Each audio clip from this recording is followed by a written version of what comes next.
empezar, así aprovechamos toda la hora. Hola Víctor, ¿cómo estás? Bueno, decirles que estamos muy contentos de estar acá, de poder hacer esta mesa y agradecer a Alberto Trimboli por habernos invitado a participar de este importante congreso.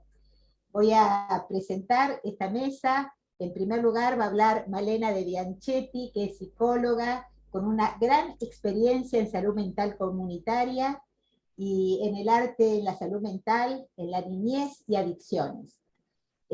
Luego seguirá hablando Clara Atardo, que es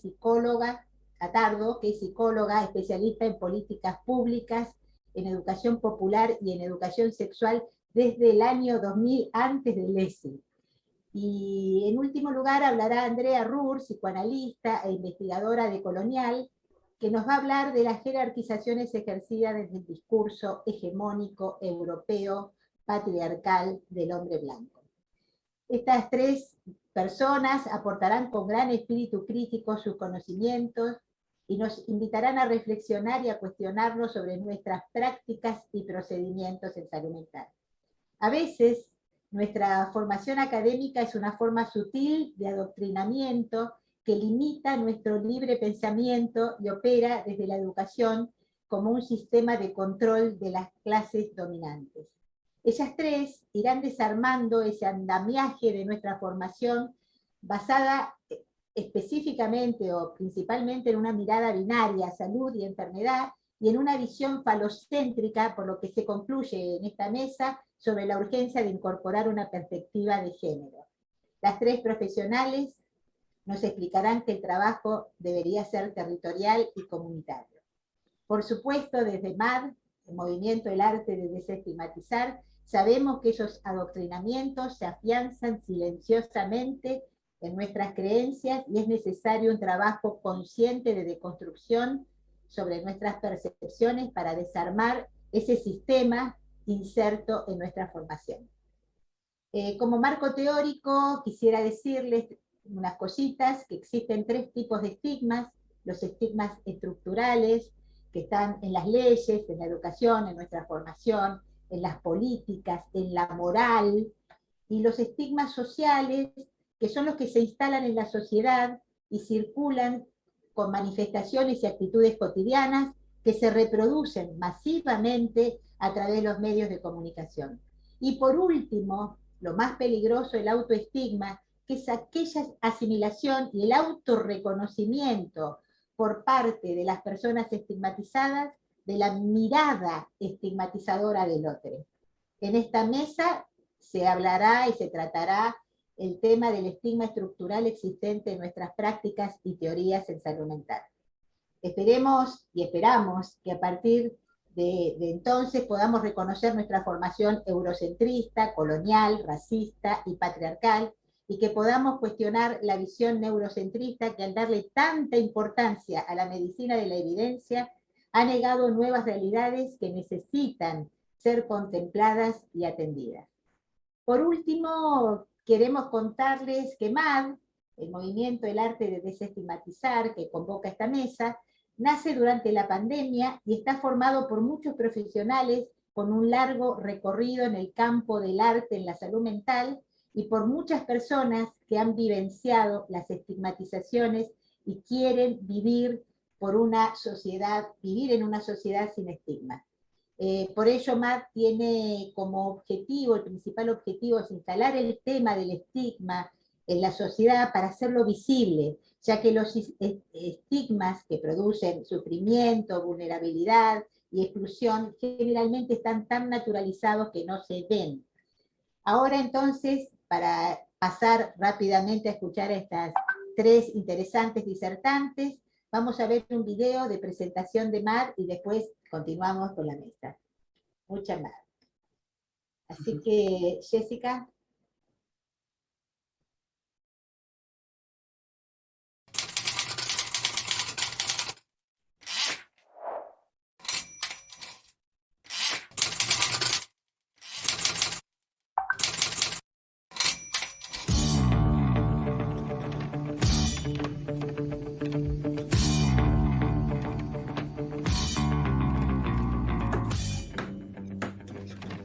Yo estigmatizo.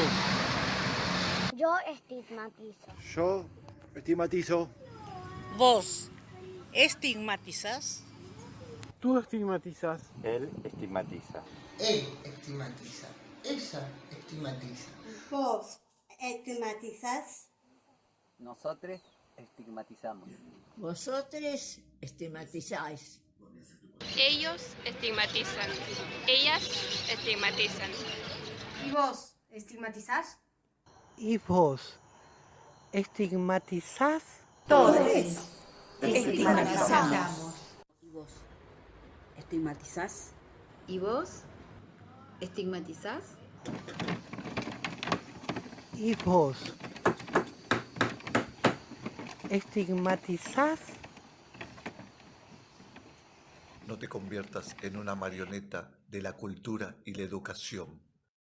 ¿Sos consciente que al estigmatizar herimos a la otra persona?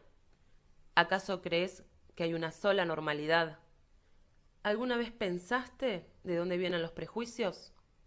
Desde MAD te proponemos que desestigmatices la mirada y que te sientas responsable por una sociedad más justa y solidaria. Es por nuestra salud social. Del estigma a la estima. ¿Y vos estigmatizás? ¿Y vos estigmatizás? ¿Y vos estigmatizás?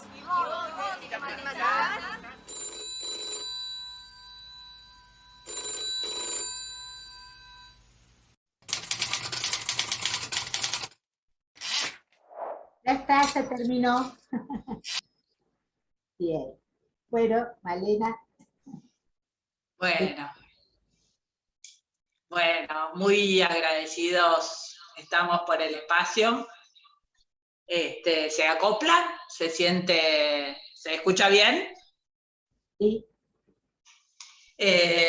Bueno, quería empezar la charla con esa G que cae del estigma al estima.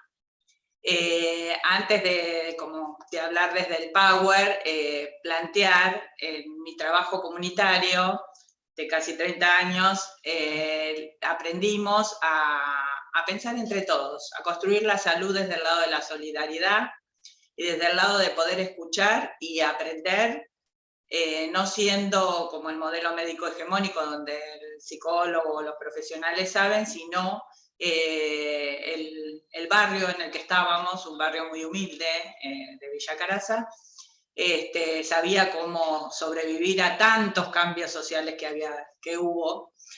Así que desde ese lado, por supuesto que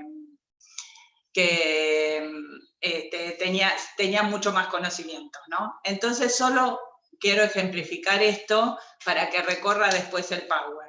En la época, yo trabajé allí desde 1988, así que vi pasar varias crisis, entre ellas la hiperinflación y la desocupación de los 90, y bueno, y la gente, por ejemplo, en las reuniones barriales, las asambleas que realizábamos, se realizaron talleres autogestivos, como la propuesta de la estima, digo yo, está ligada a que encontraron un recurso donde no solo se trataba de que el psiquiatra dé una pastillita o que el psicólogo dé un turno individual, porque si no, no sirve, veníamos de post-proceso, y esto estaba muy fuerte, sino que entre todos se pensó y el desocupado pasó a ser el profesor del barrio, la que enseñó peluquería, después en el trueque podían intercambiar entre cortar el pelo y llevar el aceite y la harina. Bueno, y así mismo pasó con el cólera, que fue una enfermedad que en el medio de esa situación socioeconómica tan grave volvió a estar en nuestro país después de muchos años. ¿Qué es lo que decían? ¿Qué es lo que decía un vecino y otro? Hablábamos por cuadras y después organizábamos charlas en los distintos sectores del barrio. El negro de al lado es el que se va a contagiar de cólera. Entonces, esa persona es la que va a tener. Yo no, porque soy limpito, uso una lavandina entera. Entonces, trabajar todo esto donde si el de al lado se contagia el cólera, primero que esta estigmatización del negro, el pobre, el de la villa, la tenían todos y la padecían apenas cruzaban la puerta del barrio, digamos. Apenas se tomaban el colectivo para ir a trabajar. Pero siempre eso se internaliza y se expulsa al otro, ¿no? Entonces, ¿qué se hizo? Todo un trabajo colectivo en donde el cuidado entre todos era la única posibilidad, similar a lo que sucede ahora en la pandemia, ¿no? Y el trabajo con los chicos, porque ellos lo que plantearon también es que por más que escuchen los chicos que la lavandina, que lavarse las manos, todo ese trabajo con murgas por la calle, por el barrio, conseguimos botellas, ollas, y los chicos le iban enseñando y explicando a los otros a partir del canto. Fíjense cómo el arte, la expresión y los modos comunitarios de resolver hacemos que caiga la G, del estigma al estigma. Ahora pasamos al Power. A ver si podés. Porque tomé mucho el título del Congreso, que es Construcción Colectiva de Políticas Sanitarias en Tiempos de Incertidumbre. ¿No? Y voy a hablar de desestigmatizar las teorías y prácticas en salud mental. Porque si nosotros no nos desconstruimos, no hay posibilidad de flexibilizar y de hacer este trabajo en conjunto, colectivo. Sí, la siguiente. Por eso, para pensar, para abrir nuestras cabezas, esta desestigmatización de teorías y prácticas en salud mental, pensemos el estigma, ¿no? Un poco Lili ya lo dijo, pero bueno, es una marca que siempre aplasta y bloquea. Nunca permite el movimiento del otro. Es el gran poder, el canalla, aplastando la cabeza del otro sin posibilidad de opción ni de expresión. Y conlleva en su esencia, por eso, la violencia de quien rotula. Social e individualmente, como les contaba con lo del cólera, funciona como defensa frente a los propios miembros. En general, los que son muy denigrados después denigran a otros, suele ocurrir. Se deposita en el otro o en los otros lo que tememos nos destruya. La pandemia fue un momento de incertidumbre, como dice el título del Congreso, donde se estigmatizaba a los que se contagiaban y a los que trabajaban con el virus. Y entonces no se los dejaba entrar en el edificio. Una chica que tuvo los primeros casos de coronavirus, le quisieron incendiar el departamento. Bueno, esto donde quieren destruir para que lo que temen, que en vez de hacer una malla social y en red, lo que se busca es como destruir a lo que nos asusta. Y ahí es donde todos perdemos. La siguiente.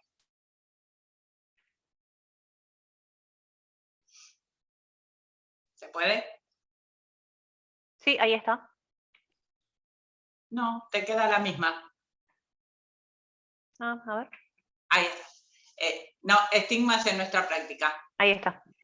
Ahí está. Bueno, el trabajo PSI, que tiene toda una beta muy neoliberal y de prácticas así como Marco Foucault, de rótulos, el panóptico, ¿no? Además, un chico tiene un problema y como si fuera psicólogo, si lo llevé al gabinete, sí, ¿no? Parece, y no, esto todo se construye en red y entre todos. Y hay toda una cuestión de modelos sociales, económicos y demás que influyen en la salud mental. Ayer escuchaba hablar a uno de las personas de Italia, que tuve la suerte de conocer esa experiencia, y ellos organizan vivienda, trabajo. Sé que ahora están muy mal y como pasa, porque con los cambios de gobierno, hay un auge muy grande de la industria farmacológica y entonces están queriendo quebrar el sistema sin manicomios que tiene Italia desde el 78.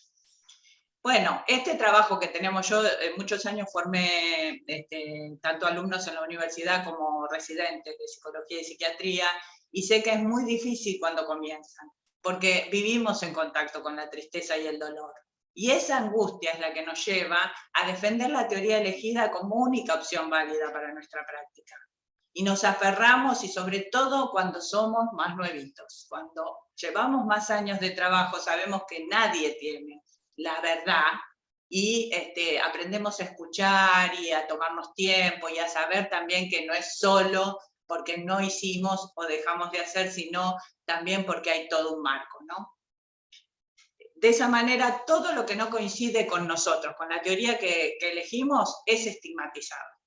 Las elecciones dependen de diferentes momentos sociales, creemos que es natural lo impuesto por los diferentes momentos históricos. Más de una vez, y les habrá pasado a mis colegas, en grupos de estudio yo he preguntado, ¿por qué Melanie Klein dice esto? Porque dice en la página 8, ¿no? Y que esto es lo más grave que nos puede pasar con las teorías, no hacerlas religión. Porque no es una cuestión de creencia, es una cuestión de ponernos a trabajar todo el tiempo. Los filósofos han cambiado en los años. No existió uno sin el otro, pero está bárbaro replantearnos y seguir pensando y estudiar mucho. Bueno, pues la siguiente. ¿Se ve? Bueno, en Argentina, por ejemplo, los momentos históricos, lo grupal y lo comunitario se instala desde la década del 60 con mucha fuerza y lo antimanicomial, y bueno, y se da la apertura de la asociación, de la tradicional asociación psicoanalítica, que era súper elitista y para ricos, y bueno, y aparece el Tato Pavlovsky, Kesselman, Pichon Rivière, entonces se da toda una apertura a lo antimanicomial, una transformación enorme en el Hospital Evita de Lanús, que tuve la suerte de trabajar allá, pero no en esa época, sino en los principios de la democracia, y el doctor Goldenberg, así como tantos, fueron perseguidos, Barenblick fue torturado, tuvo que irse al exilio. Así que bueno, todo ese movimiento social que tuvo efectos fantásticos. Goldenberg Barenblick proponía llevar la salud al barrio, entonces iban con los móviles a partir de los diagnósticos que realizaban en cuanto a la problemática social, iban al barrio que más lo necesitaba.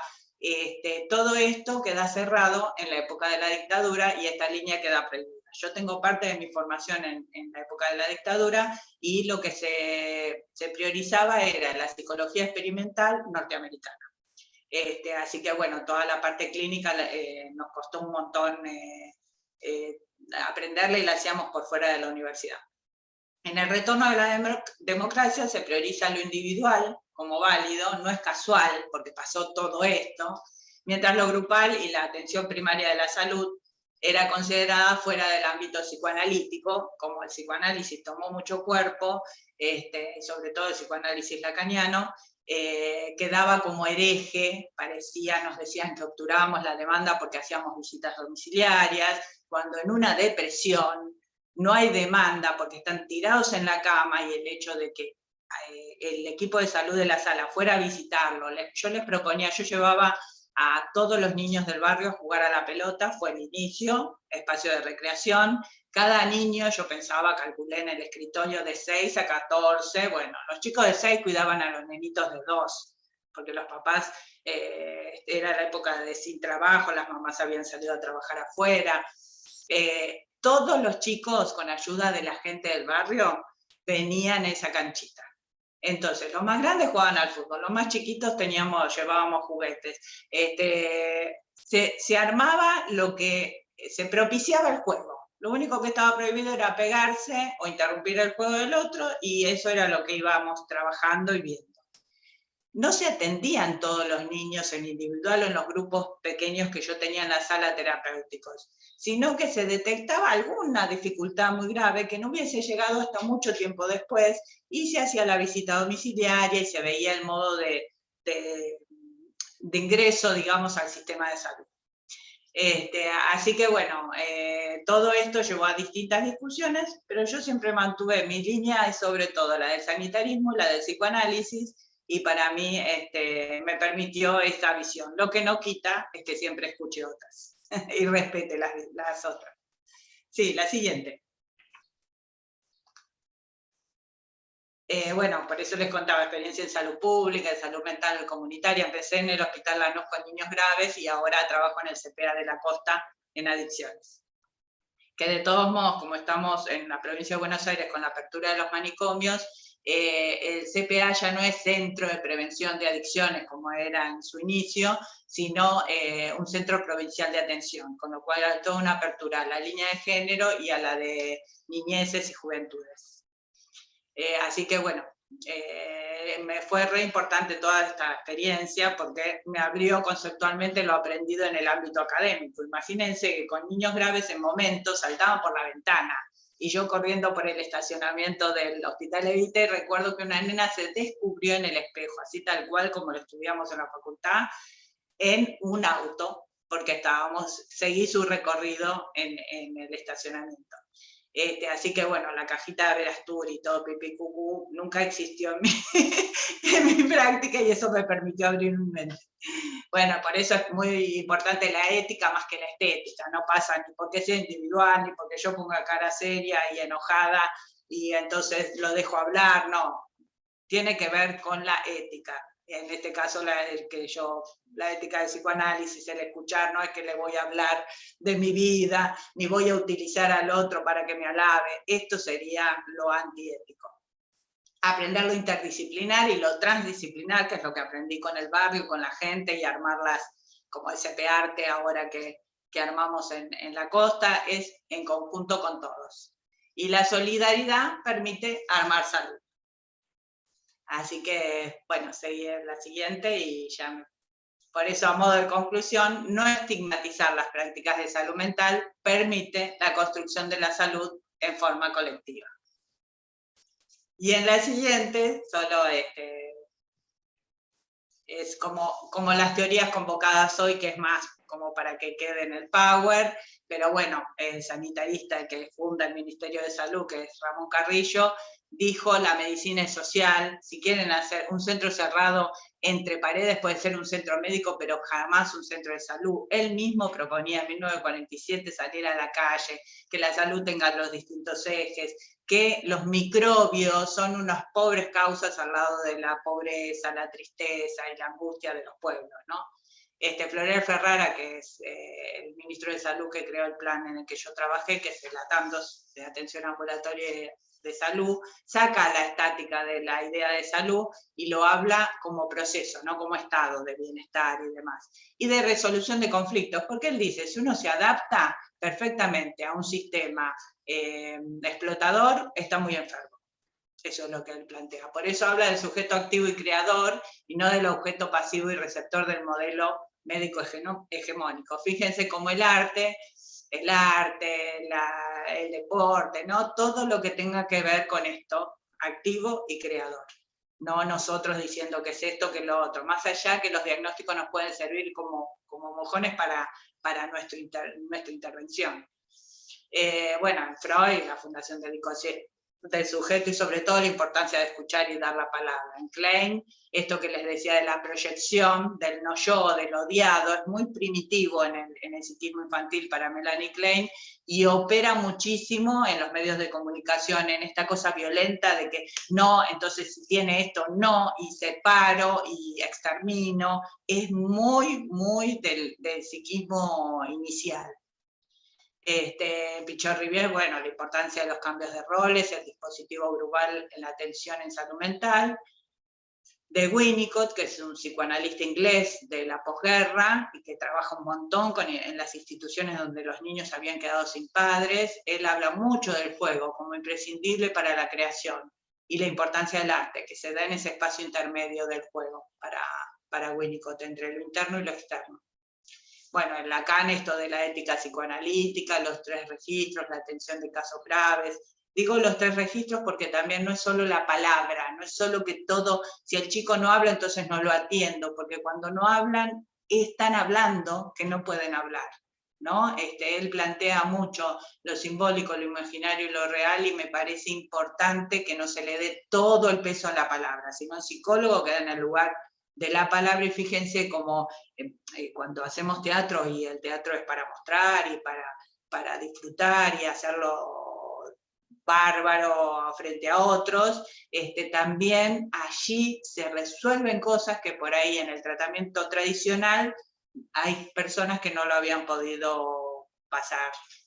Y bueno, y de Pierre Aulagnier, que también es psicoanalista de la línea francesa, habla de la violencia de la interpretación y muestra un otro dominante, está hablando en general de las madres psicotizantes, pero dice que trata como objeto al sujeto, que era lo que veíamos al principio en relación al estigma, ¿no? Donde un poderoso objetiviza al otro, lo rotula y lo expulsa. Entonces, vayamos del estigma al estigma. Pasa el último, ¿qué es eso? Así ya le doy la palabra a mis compañeras.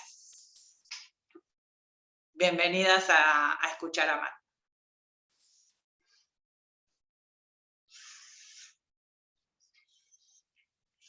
Bueno, muchas gracias, Malena, justo en el tiempo, cronometrado, fantástico. Ahora va a seguir Clara Tardo. Hola, buenos días. Bueno, un placer estar acá. Primero agradecerle a Liliana, a Mad, por haberme invitado a poder ser parte de este congreso. Te aplaudo, Malena, porque sos una maestra, lo que acabas de decir, suscribo profundamente, me ahorraste un montón de palabras, porque suscribo profundamente a lo que vos traés. También soy heredera de una tradición de la psicología comunitaria, el psicoanálisis comunitario, barrial, yo creo que tiene que ver con mis orígenes y mi ser situada en el conurbano también. Y bueno, mi nombre es Clara Tardo, yo soy psicóloga, me recibí el 21 de diciembre de 2001. O sea, creo que tenía fecha de final el 19 de diciembre de 2001, y se pasó el final, ¿no? Porque por razones, obviamente, la democracia estaba en una situación crítica, y me pasaron el final para el día 21 de diciembre, me recibí con clínica de adultos, y en ese momento, que nuestro país estaba en llamas, rindo clínica de adultos, y el profesor de clínica de adultos me pregunta, sin mediar palabra ni reflexión sobre la situación en la que estábamos, que ni siquiera sabíamos si íbamos a tener universidad mañana, me pregunta sobre conceptos que nada tenían que ver con la realidad del momento, y no me dio palabra ninguna en la Facultad de Psicología de la Universidad de Buenos Aires sobre lo que estaba pasando.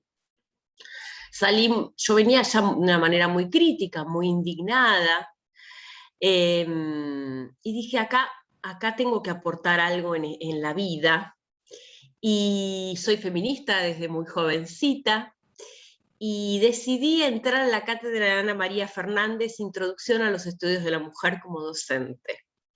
Ana Fernández también, ¿no? De la tradición de la que hablaba Malena. Ana es mi maestra, es una de mis maestras. Y a partir de ahí empecé a trabajar estudios de la mujer y estudios de género como una manera de aportar adentro de la facultad otras posibilidades y otras opciones y otras miradas. A partir de ello empiezo a trabajar género, sin saber ni imaginarme que iba a ser el tema o uno de los temas del futuro. Empiezo hace 20 años a trabajar en la temática, pero es un devenir permanente a partir, obviamente, de lo que viene mencionando Malena, Liliana. Y hoy les quiero traer brevemente, hice un recorte, ¿no?, sobre cómo pensar algunas cuestiones de género respecto de los estigmas. Y voy a traer algo sobre lo que los psicólogos estamos muy poquito formados, nuestros paradigmas no dan respuesta, que tiene que ver con la promoción de la salud mental y la diversidad sexual, la diversidad sexogenérica. Podemos pensar con perspectiva de género a la salud mental de las mujeres, de los varones, de las disidencias, de las personas gays, lesbianas, trans. Hay particularidades, obviamente particularidades que tienen que ver no con la esencia de la gente, sino con las condiciones de vida y los estigmas, ¿no? Lo que recibimos son malestares y dolores ligados a la expulsión social. Entonces yo, bueno, digo, ¿dónde hago el recorte? Porque es muy largo hablar de todos los géneros y sus particularidades, y decidí hacer el recorte en el trabajo en salud mental con personas travestis trans, A lo largo de mi recorrido, lo que empezó a sucederme, y ligado a las políticas públicas, es que yo trabajaba, primero, bueno, soy docente universitaria y trabajando en cuestiones de género, empiezo a vincularme fuertemente con personas travestis. Con personas travestis, estamos hablando de personas que no son cis, digamos. Cuando hablamos de cisgénero, estamos hablando de personas cuya construcción de identidad de género, todas las personas tenemos una identidad de género, vamos construyendo una identidad de género, cómo nos percibimos, cómo somos soberanas respecto de cómo nos percibimos en términos de quiénes somos, varones, mujeres, travestis, no binarias. Vamos dando cuenta que nuestra identidad no es, por eso digo, como los paradigmas, y esto que decía Malena, nuestras teorías no deben ser religiones. Hoy por hoy, si pensamos que nuestra identidad se forma de 0 a 5 años por la influencia de mamá y papá, no vamos a tener, y todo lo que no quepa en el modelo heteronormativo, blanco, de sectores medios, cis, no nos caben las teorías. Entonces, es fundamental la escucha de las personas para poder pensar con ellas y con ellos los campos de intervención. Y yo voy a traer en este sentido una herramienta que me encontré, que tenemos todos quienes trabajamos en salud mental y en salud integral, que es nuestra querida Ley de Salud Mental. Nuestra querida Ley de Salud Mental dice algo muy importante. En primer lugar, ¿cómo define la ley, que ya va a cumplir 11 años, a la salud mental? Cosa que cuando yo doy clases en la Facultad de Psicología en género, le pregunto a los alumnos, ¿escucharon, leyeron la Ley de Salud Mental? No. ¿Trabajan diversidad sexual en alguna materia? Y algo en psicopatología. Hoy por hoy, en psicopatología, seguir estigmatizando a las personas trans como fetichistas o desde algún lugar de la psicopatología o la perversión, cuando esto está desestimado por nuestra ley hace 11 años. Y hace poquito, hace 2 años, por la Organización Mundial de la Salud, y desde 2012 por la Ley de Identidad de Género. En primer lugar, toda diversidad sexual debe ser despatologizada. Pero ¿cómo concibe nuestra ley a la salud mental? ¿No? En el artículo 3 dice, en el marco de la presente ley se reconoce a la salud mental como un proceso determinado por componentes históricos, socioeconómicos, culturales, biológicos, psicológicos, cuya preservación y mejoramiento implica una dinámica de construcción social vinculada a la concreción de los derechos humanos y sociales de todas personas. Entonces, concebimos en nuestro país a la salud mental como el goce pleno de nuestros derechos humanos. Me parece absolutamente situada, interseccional.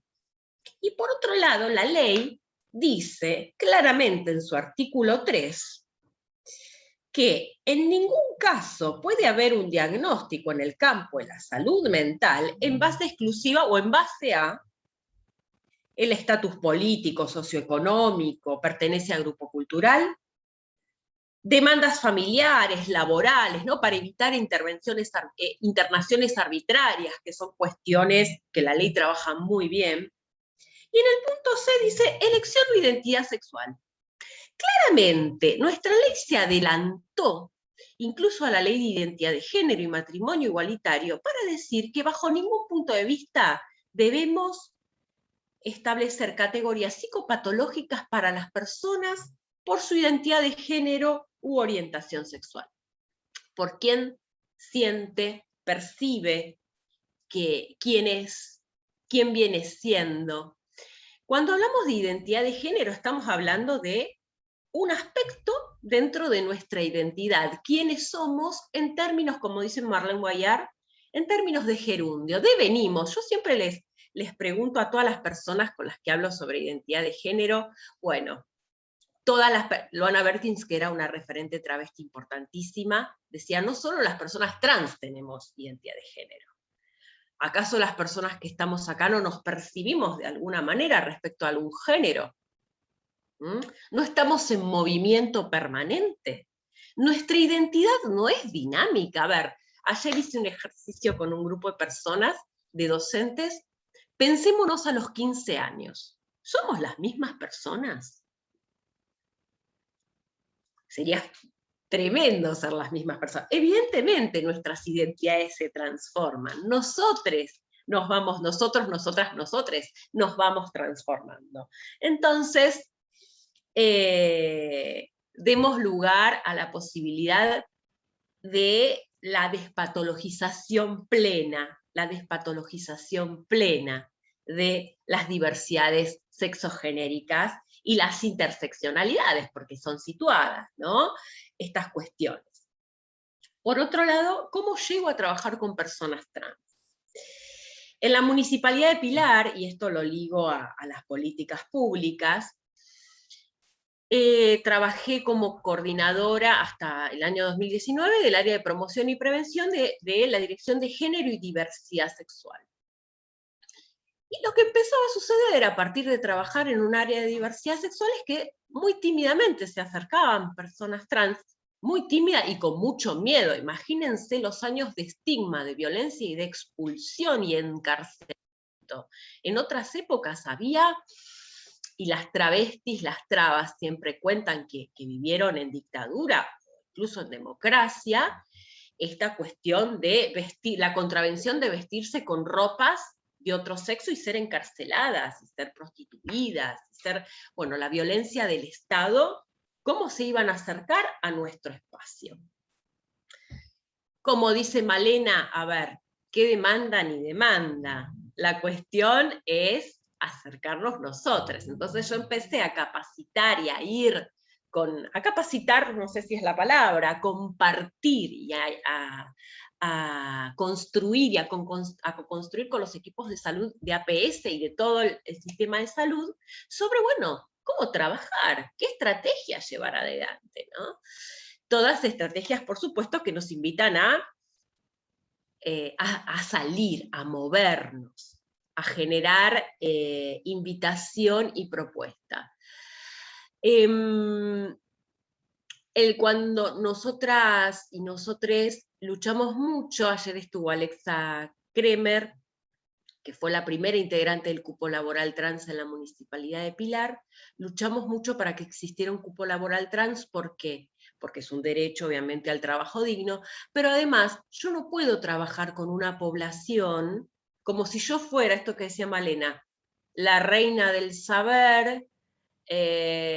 Las personas de los distintos grupos tienen que ser las protagonistas. Entonces, con Alexa convocando a sus compañeras, amigas, amigues, negadas por todo el sistema. A ver, ¿ustedes conocen personas trans? Preguntábamos a los centros de salud con Alexa. No, acá no hay ninguna, no vienen, no, se autoexcluyen. No, a ver, ¿cómo va? Y Alexa decía, pero acá a la vuelta vive una, pero allá vive otra. En el hospital se murieron un montón, ¿no? Las internaron en servicios donde no eran los servicios que ellas querían ser internadas, ¿no? Estas múltiples violencias se murieron por falta de atención. Fue al centro de salud y la llamaron por un nombre que no era su nombre, de elección de vida y de identidad, y no volvió nunca más. Se burlaron de ella y no volvió nunca más. Y entonces empiezan a acercarse las primeras personas travestis, trans, al servicio de salud mental. No era un servicio de salud mental, era el área de género. Era muy paradójico porque las personas no iban al servicio de salud mental del hospital, me venían a ver a mí y a Alexa a género. Y se acerca el primer varón trans. Y el primer varón trans, yo estaba dando, me acuerdo que estaba dando un taller en el territorio y me llama una compañera diciéndome, vino fulanito, vení corriendo, porque llegó fulanito y no sabemos cómo llamarlo, no sabemos qué hacer, como si hubiera aparecido un monstruo.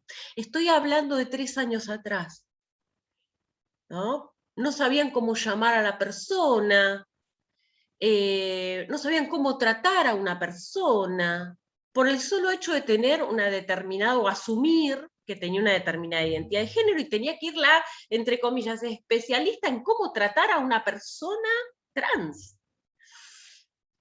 Bueno, la Ley de Identidad de Género, artículo 12, habla de trato digno. Las personas deben ser tratadas por el nombre elegido, más allá de que tengan, y su nombre que la identifica, más allá de que tengan cambio registral o no. Con el tiempo fuimos armando dispositivos grupales, dispositivos coordinados por personas trans, para invitar a otras personas trans en el territorio a poner su propia agenda, a construir su propia agenda.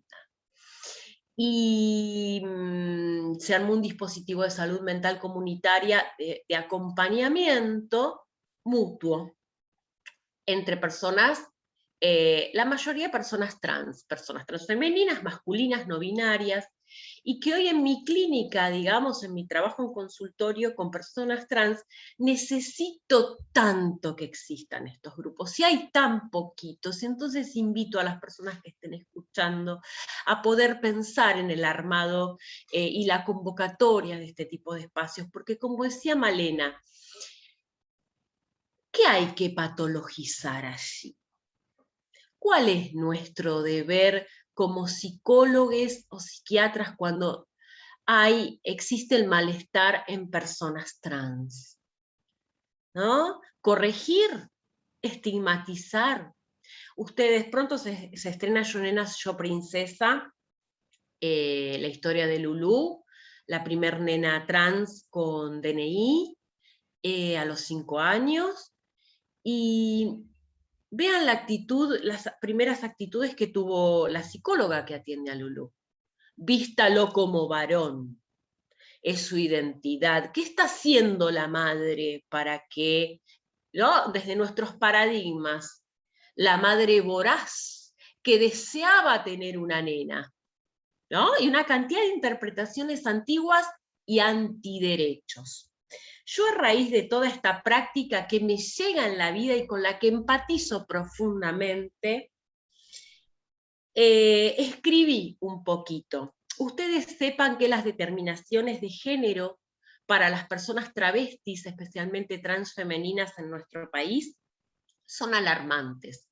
No solo no tienen derecho pleno al acceso a la salud mental, por los estigmas, porque nosotros, les psicólogos, permanentemente estigmatizamos a las personas trans con nuestras teorías blancas, occidentales y heteronormativas.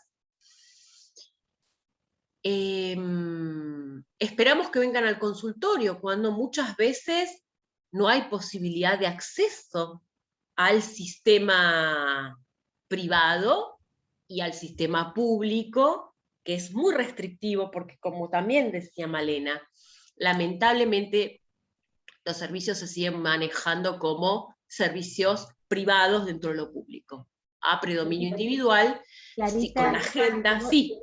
Te voy avisando que andá redondeando porque ya voy redondeando. Cierra la mesa y no va a tener tiempo Andrea de hablar. Sí, gracias. Sí. Y lo que les quiero contar es que las personas trans en nuestro país viven un promedio de 40, 35, 40 años por el no acceso a la salud plena y a sus derechos. Entonces, yo establezco algún tipo de recomendaciones frente a estas situaciones. En primer lugar, jamás establecer tratamientos correctivos, ¿no?, sino que son de acompañamiento, escucha, y muchas veces donde ponemos el ojo o la escucha en el estigma, ¿no? No en el proceso identitario que está atravesando la persona, salvo que la persona manifieste algún malestar respecto de eso.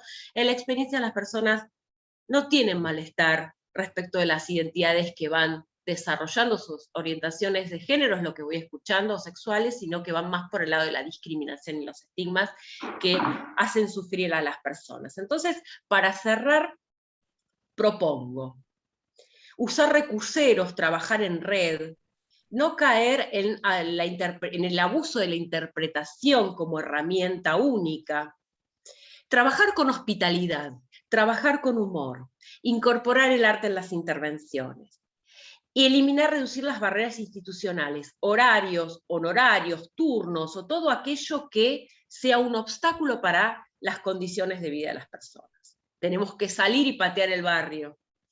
El reconocimiento de la singularidad de los modos de vivenciar, expresar y o transitar los géneros como un derecho humano. Nuestra diversidad es un derecho humano. El reconocimiento de las personas como sujetos activos de derechos, el abordaje de salud desde una mirada integral, el acceso a atención sanitaria de calidad, la atención desde un enfoque despatologizador de los géneros y sexualidades, la atención centrada en la autonomía de las personas para la toma de decisiones en los procesos terapéuticos y de promoción y de prevención, la atención centrada en la autonomía de las personas, el derecho a la no discriminación y estigmatización y atención sanitaria sin violencia, y siempre estrategias de salud comunitarias, porque nosotros somos parte de esa comunidad. Apertura a y caminar y patear el barrio y decidir entre todas las personas protagonistas para hacer transformaciones revolucionarias cotidianas. Bueno, muchísimas gracias. Gracias, Clarita. Bueno, le pido a Jessica que después nos dé un poquito más de tiempo para que Andrea pueda expresar ese aporte que ella va a hablar sobre la colonialidad. Ok, sí, se corta 5 minutos más tarde, ahí ya se corta la reunión, así que bueno, 10 y 5, hay 15 minutos. Bueno, muchas gracias. Bueno, gracias a Liliana por la invitación, al MAD, y a mi compañera querida Irene Luparia por la invitación a participar de esta hermosa mesa. Un gusto escuchar a cada una de las participantes. Bueno, y en este caso voy a hablar de psicoanálisis y de colonialidad, ¿no? Hablar de colonialidad y de colonialidad, ¿no? Y en particular lo que me parecía que era interesante tomar era el tema de las heridas coloniales al interior de la institución familiar, dentro de las familias, de los grupos familiares. Bueno, este escrito, yo presenté un escrito, así que voy a ir leyendo, contando un poco lo que preparé. Intenta desplegar el modo de pensar, ser, sentir y estar desde la opción decolonial. Digo opción porque la decolonialidad no se plantea como una verdad ni como un dogma al cual seguir, sino como una opción en la pluriversidad que habita la vida. Hay algunos referentes, ¿no?, que vienen del campo decolonial y que nutren la opción desde hace varios años. Podemos nombrar a Aníbal Quijano, a Walter Mignolo, a Edgardo Lander, Catherine Walsh, Enrique Dussel, Gloria Anzaldúa, Zulma Palermo, y tantos otros que encuentran antecedentes aún más lejanos en Huaman Poma de Ayala en 1616, en el Virreinato del Perú, y en Ottobá Cugoano, esclavo liberto en Londres en 1787. Ambos últimos escribieron tratados políticos decoloniales. Este modo de ser, estar y hacer decolonial es posible gracias a un desprendimiento de las promesas y normativas de vida de la modernidad colonialidad y habitando la frontera. Walter Mignolo, hablando de la posición fronteriza, este término que nos resuena tanto desde la teoría psicoanalítica, pero que acá adquiere otro sentido, la ubica como pensamiento en y desde el borde. Desprenderse no significa abandonar ni tampoco ignorar. Nadie puede abandonar o ignorar el depósito y la sedimentación de lenguajes imperiales y categorías de pensamiento. El pensamiento desde el borde busca cómo lidiar con la sedimentación imperial y al mismo tiempo busca cómo quebrar el hechizo y el encantamiento de la modernidad imperial. Por eso el giro del episteme decolonial, enraizada en el pensamiento desde el borde, ayuda al proceso de descolonización del pensamiento y del ser. Habitar la frontera es estar en un punto desde donde ver dos horizontes, en nuestro caso, ¿no? Uno, el de la vida moderna, ciudadana, cosmopolita, jerárquica, racista, cientificista y construida sobre la racionalidad occidental. Y otro horizonte, del otro lado de la frontera, miramos, vemos y sentimos el del buen vivir, el de la vida en consonancia con todo lo que existe, en comunalidad con todos los seres, los ritmos y los ciclos, en resonancia y en relación con la vida. La frontera, entonces, como lugar de enunciación sentipensante, nos permite ver que el lenguaje de la modernidad se articula con la trampa colonial, que el decir de la modernidad refuerza una retórica aspiracional. Es por eso que desde la decolonialidad nos preguntamos, ¿quién dice lo que dice? ¿Para qué lo dice? ¿Y desde dónde lo dice? Entonces, como primer acto de enunciación, intentaré dar estas coordenadas. Seguramente, si yo fuera un hombre que vive en las selvas de la Amazonía, o si fuera una mujer blanca católica con ascendencia en la Alemania imperial, por ejemplo, sería otro mi decir o mi sentir. La colonialidad me afectaría de diferentes modos en uno o en otro caso. Entre ambos casos del ejemplo aparecen lo que en decolonialidad llamamos diferencias coloniales o imperiales. Coloniales porque ya sea desde la Amazonía o desde Latinoamérica, somos quienes fuimos y quienes continuamos estando del lado de los oprimidos, los sujetados y los negados por la matriz colonial del poder. Diferencia imperial también, ya que la mujer blanca de la Alemania imperial, aún siendo mujer, hablaría desde el lugar del eurocentrismo y la conquista, es decir, desde el poder de la matriz colonial. Obviamente, luego no debemos perder de vista que aún desde ese lugar, ser mujer la coloca en una posición de jerarquizada también.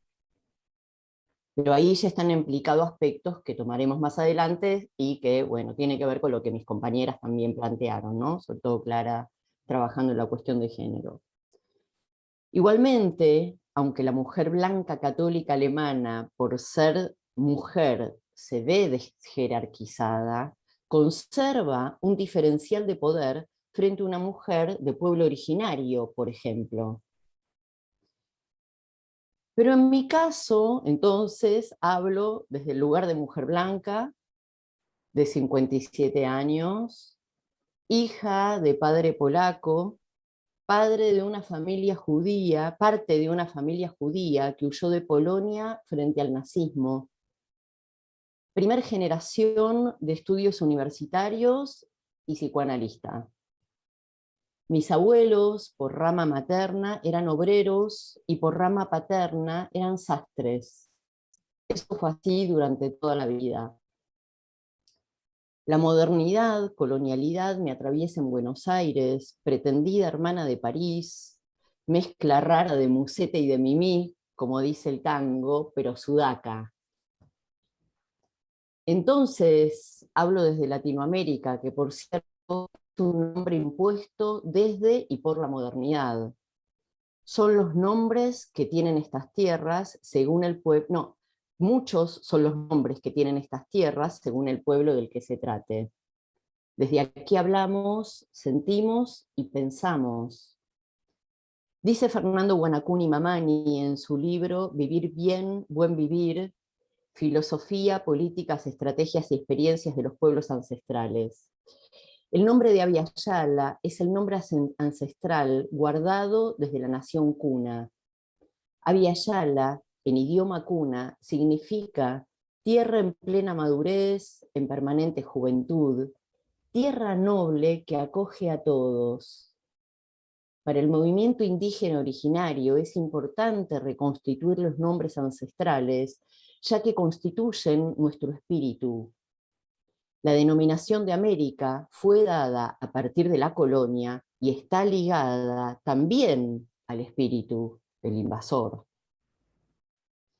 Entonces, hablo desde Latinoamérica, que lleva el espíritu del genocidio, el etnocidio y el epistemicidio, y en donde los países europeos dominantes se erigieron y siguen haciéndolo como portadores de una tradición, una moral y un conocimiento que define qué es lo correcto y lo civilizado, determinando que lo que existe por fuera es inferior, primitivo, sucio, bárbaro, o peor aún, naturalizando que lo que existe por fuera sea rechazado o negado.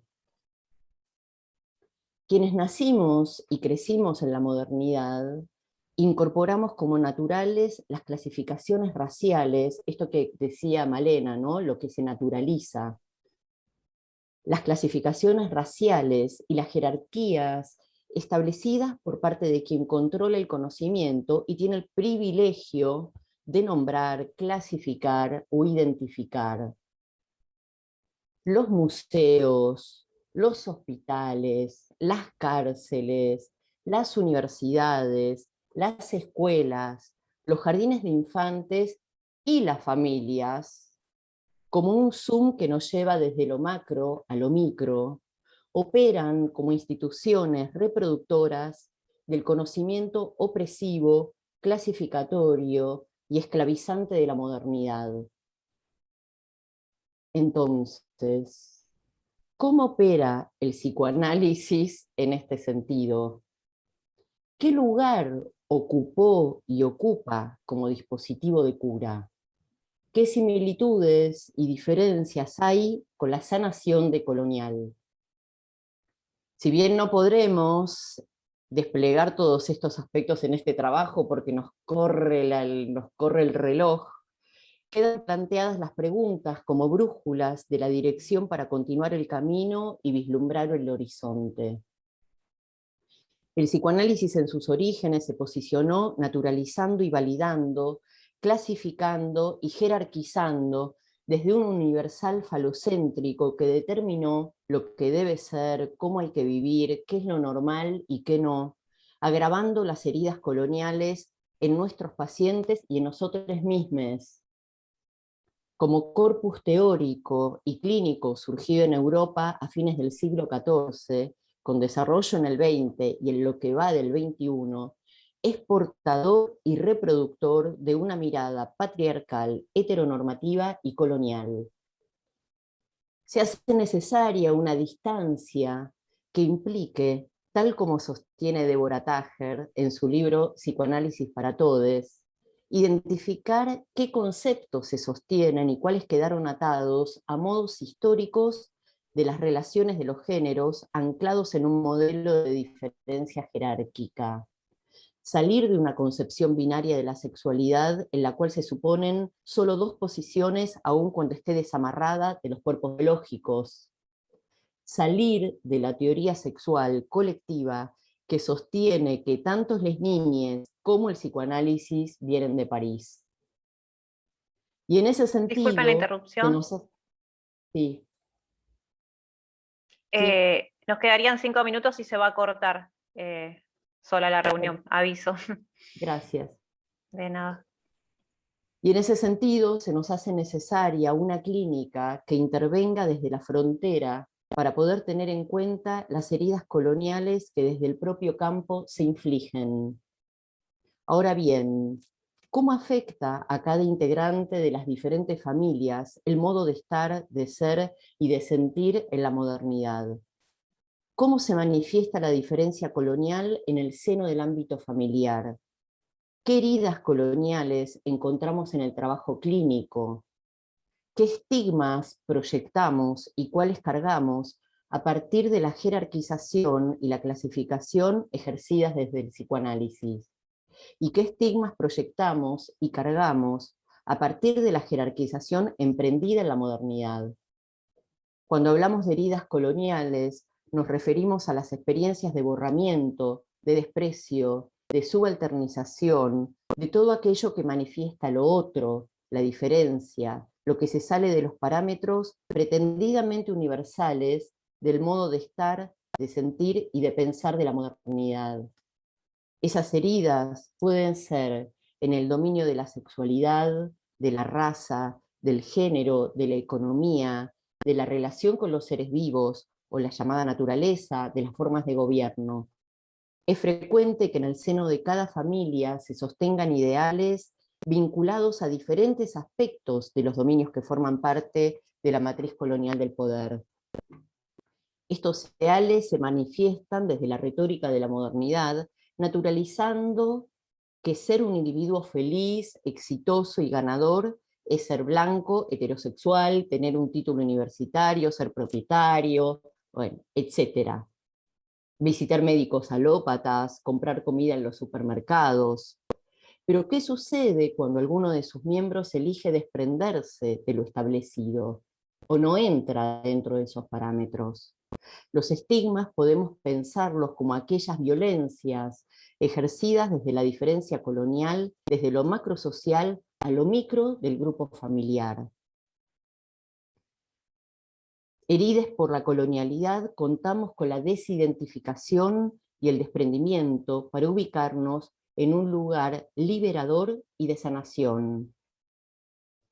Entonces, la liberación y la sanación es junto a otros, recuperando la historia que nos fue negada y los saberes y haceres ancestrales destituidos. Es restituir con sensibilidad, ternura, erotismo y cuidado los cuerpos estigmatizados y violentados. Nos queda el enorme desafío de construir el puente que desde la frontera podamos tender para que el psicoanálisis sea un dispositivo teórico clínico que acompañe en el proceso de liberación y sanación para ser y estar y en sintonía. Bueno, muchas gracias. Quedamos corridos por el reloj y no podemos compartir, me parece. Muchísimas gracias, Andrea. Me parece que las tres estuvieron brillantes, una mesa de lujo. Antes de, si nos queda un minuto, contarles que Mar hoy tendrá 2 mesas más, una que va a hablar sobre desestigmatizar la mirada y la otra sobre los medios de comunicación, cómo influyen en este estigma social que está circulando. Creo, Jessica, que terminamos justo. Sí, justo, estaba mirando el reloj. Sí, justísimo. Bueno, gracias, chicas. Muy lindo, muy lindo. Gracias, un placer. Genial, igualmente. Compañeras. Gracias a quienes estuvieron escuchando. Muy gracias amable. a la gente Muchas que gracias. nos estuvo escuchando. Muchas Lástima gracias. no contar con el espacio del intercambio, pero bueno. O se pueden estamos. contactar con Lili, ¿no? De MAD, y nos pueden contactar por cualquier duda, consulta o lo que deseen. Propuesta. O propuesta. Sugerencias. Sí. Muchas gracias.